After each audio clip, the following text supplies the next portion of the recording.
नमस्कार दोस्तों। बहुत जरूरी है कि इंसान जो अंदर से महसूस करता है, जो सोचता है, उसे अपनी जुबान पे लेकर आए। हो सकता है कि मेरी आज की बात कुछ धर्म के ठेकेदारों को अच्छी ना लगे, लेकिन मुझे इससे कोई फर्क नहीं पड़ता। जो सच है मैं वही कहूंगा, जिसको आप लोग भी जानते हैं कहीं ना कहीं। दोस्तों, आज से कुछ महीने पहले मैं हिंदुस्तान गया। वहां जाके मुझे अपनी जिंदगी में पहली बार अमृतसर में हरमिंदर साहब जाने का मौका मिला। मैं जानना चाहता था उस जगह को जहां पे इतने सारे लोग हर रोज आते हैं। हमारे मुल्क में ताजमहल से भी ज्यादा लोग हरमिंदर साहब जाते हैं। दोस्तों, जब मैं वहां गया तो मैंने देखा कि वहां सभी बराबर थे। किसी ने मेरा मजहब नहीं पूछा, मेरी जेब में कितने पैसे हैं, मैं गोरा हूं, काला हूं, कहां से आया हूं, इस बात का वहां कोई फर्क नहीं पड़ता किसी को। वहां सभी बराबर हैं। आप लंगर में जाएं, आप 24 घंटे कभी भी बैठ के वहां खाना खा सकते हैं। वहां आपसे कोई नहीं पूछेगा कि आपकी जेब में कितने पैसे हैं। या फिर आप जाएं तो आप जाके वहां पे उनके डोनेशन बॉक्स में कुछ डोनेशन डाल के जाएं, आपको कोई कुछ भी नहीं कहता। कितना खूबसूरत नजारा था। मैं घंटों वहां बैठे रहा और मैं यही सोचता रहा कि ये कितनी पावन भूमि है कि जहां पे इंसान की कद्र है।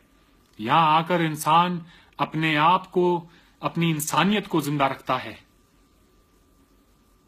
शायद ही कोई शख्स होगा अमृतसर शहर में जो रात को भूखा सोता हो। ये बात मुझे बहुत अच्छी लगी।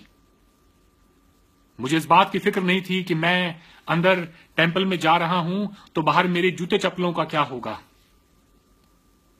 आप समझ रहे हैं इस बात को अच्छी तरह से, मेरा इशारा किस तरफ है। किसी ने पैसे नहीं लिए, लाखों लोग जाते हैं और किसी के भी जूते चप्पल वहां पे चोरी नहीं होते। कितनी अच्छी बात है ये। इंसान है हम दोस्तों, हमें एक दूसरे से सीखने की जरूरत है। खैर, हरमिंदर साहब जाने के बाद जो मेरे मन में आस्था थी वो और भी मजबूत हुई उस परम पिता परमेश्वर को लेके। वक्त था मेरे पास तो मैंने सोचा अपनी मां और नानी को हनुमान जी के मंदिर सालासर धाम भी लेके जाऊं। पर क्योंकि मेरे जो बुजुर्ग हैं उनके घुटने जो हैं वो इतने मजबूत नहीं है कि वो लाइन में घंटों तक खड़े रहें, तो उन्होंने कहा कि बेटा कोई बात नहीं, हम वहां चल पड़ेंगे और हम वीआईपी दर्शन कर लेंगे। तो मैंने पूछा कि ये वीआईपी दर्शन क्या है। इस बात का मुझे अंदाजा हुआ कि आप वहां जाएं और कुछ पैसे दें और एक आपको आपके लिए एक अलग से लाइन खुल जाती है जिससे आप जल्दी जल्दी वहां से दर्शन करके और बाहर निकल सकते हैं। मैं दंग रह गया। मैं सोच में पड़ गया कि ये कैसा मजहब है, ये कैसा धर्म है जिसमें अपने भगवान को मिलने के लिए मुझे पैसे देने पड़ेंगे। भगवान के लिए तो सब एक बराबर हैं, चाहे वो गरीब हो, अमीर हो, कैसा भी हो। फिर मुझे एहसास हुआ कि कमी धर्म में नहीं है, धर्म के ठेकेदारों में है। हम सब ने वो फोटो देखी है बचपन में जहां पे श्री राम भगवान की जो तस्वीर है वो हनुमान जी के छाती के अंदर चीर के दिखा देते हैं कि राम मेरे मन में बसते हैं। तो मैंने भी अपने आप को समझाया कि अरविंद, राम हम सब के मन में बसते हैं।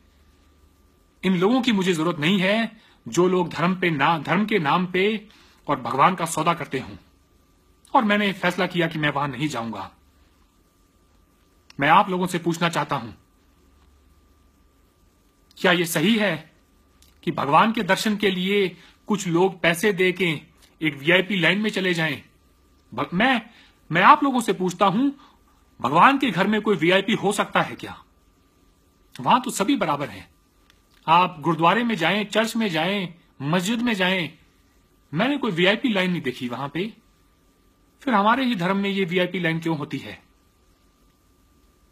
अंदर जो पुजारी हैं वो खा खा के मोटे हो गए हैं, लेकिन बाहर बैठा सड़क पे जो इंसान भूखा है उसको एक रोटी भी नहीं मिलती।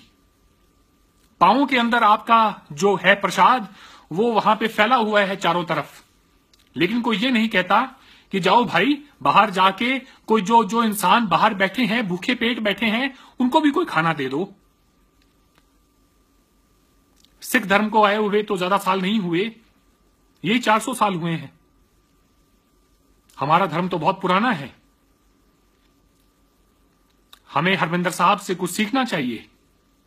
हम सभी को सीखना चाहिए कि अगर वहां पे 24 घंटे लंगर चल सकता है तो ये मंदिर जहां पे लोग करोड़ों का दान देके जाते हैं, यहां पे 24 घंटे लंगर क्यों नहीं चलते? हम नारा लगाते हैं जय श्री राम का।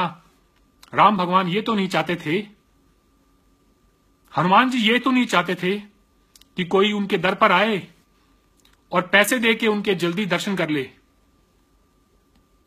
दोस्तों, ये धर्म के नाम पे जो लोग अपनी दुकानें खोल खोल के बैठे हैं, हमें इन लोगों से अपनी जान छुड़ानी होगी, इनसे सवाल करना होगा। अगर आप नहीं करेंगे तो हिंदुस्तान की आने वाली नस्लें आपको कभी माफ नहीं करेंगी।